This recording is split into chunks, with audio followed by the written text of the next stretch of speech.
But I always used to say to my mum, like, Mum, why does Dad's porridge taste different to yours? Phil Foden, I don't know if you're speaking to him, but the size of his plate before a game is like, I think I can't run on that.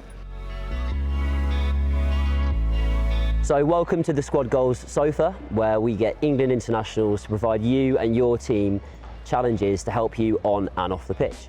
So today we're really lucky to have Kyle Walker with us.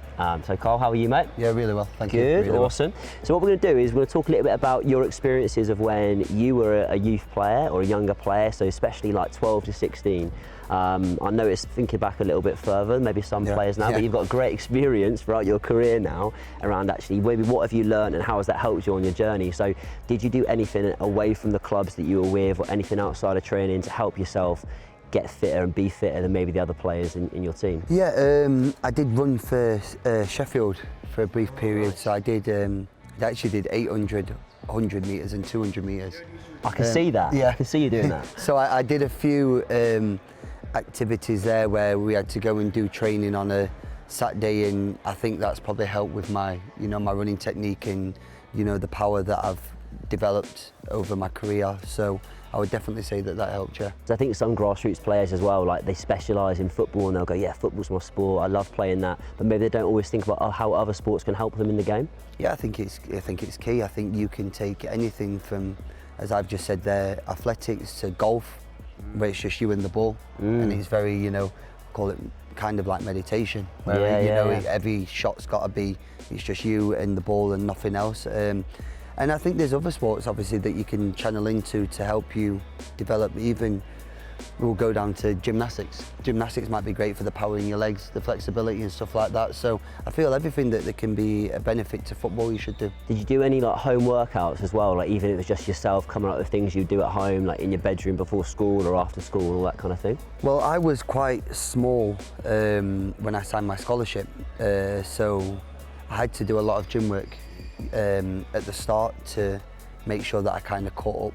So when I was going home, I would go out and definitely play extra football, but it would more or so be after training when the lads probably went home. I was doing extra gym work and stuff. So I've tried to keep that up. I've tried to keep it up as much as possible, but with the schedule that we have, it's tough to to get a gym circuit in sometimes. You said about going like out and playing extra football. Would that be like with your mates down the park sort of thing? Yeah, well, I grew up on a council estate. So for me, that was a release. I never used to be in the house because, well, the masonette, because it was too small. So it was go out, take your football and go and find friends. What were you playing, like Wembley Doubles, Wembley Singles? Yeah, Wembley Doubles. For anyone that doesn't know, by the way, can you explain what Wembley Doubles is? Because I don't think everyone knows what it is. So Wembley Doubles, obviously, it's you and your partner, and there's one net. So instead of having two nets, which some people might not have, you have one net and you have a goalkeeper, which is normally the unfortunate one. Growing up.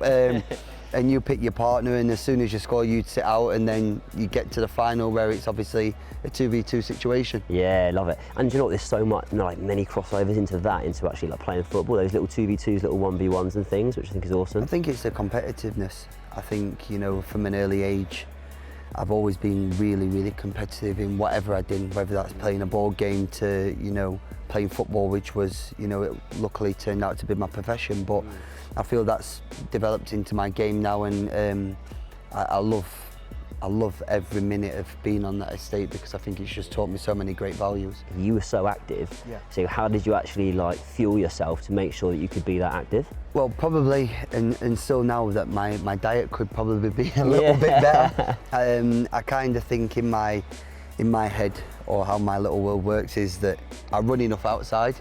So I can treat myself and eat the things that I like to eat in moderation, but obviously with the facilities that we've got here at England and also at Manchester City, the nutrition side is massive on that. So, loading up closer to the games with the carbs and everything like that, and then probably petering off after that where you don't really need as much and you can keep as lean as possible. So when you were like playing like the lower levels, like 12, 13, 14, that kind of age, what were you sort of eating for breakfast or for like a pre-match snack? Breakfast. And you can be honest. Breakfast and still breakfast now. I love porridge. I love porridge. Oh really? Simple. Okay, so nice. Porridge with ready Brek. It can't be porridge with oats. It's always got to be ready Brek. Milk or water? My dad used to do it with water. Yes, that's bland. Yeah, and it was terrible. But I always used to say to my mum, like, Mum, why does Dad's porridge taste different to yours? Yeah. So my mum used to work in Marks and Spencer at the fridges. Yeah. So she was like, I don't know, Carl, what's he doing? So once I watched him, and he actually did it with water, and I was like, that's why. I was like, Dad, Mum does it with milk.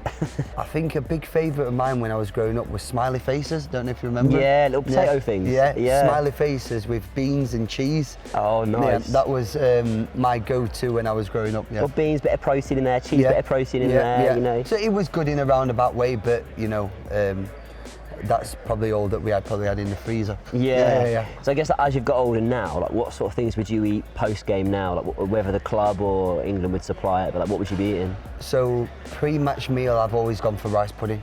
I feel that I always have spaghetti bolognese after, like the night before the game. So I feel it's a lot of carbs. You know, obviously you've got the meat for the protein and everything in there. I feel like I just want to be as light as possible.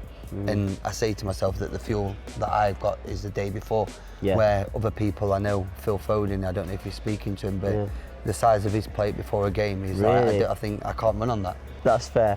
All right, so we've got to the point now where I think it'd be good if we could set a challenge. So either something around moving a little bit better or moving more, or maybe eating a little bit better or eating well for the grassroots players. I want to go for eating a little bit better. Okay. I want to do something around the carbs. So I feel that that's with the energy and stuff like that. But I'd say bowl of pasta is definite. All right, nice. So pre-match bowl of pasta to get yourself going. Yeah. Awesome. All right, I'm going to give you this if that's okay. Yep. And you're going to write your name on the left and then your challenge to the right-hand side, please. Awesome. Thanks a lot. Yep. Would you mind putting it on our board, please? There you go. Thank you so much. Yeah.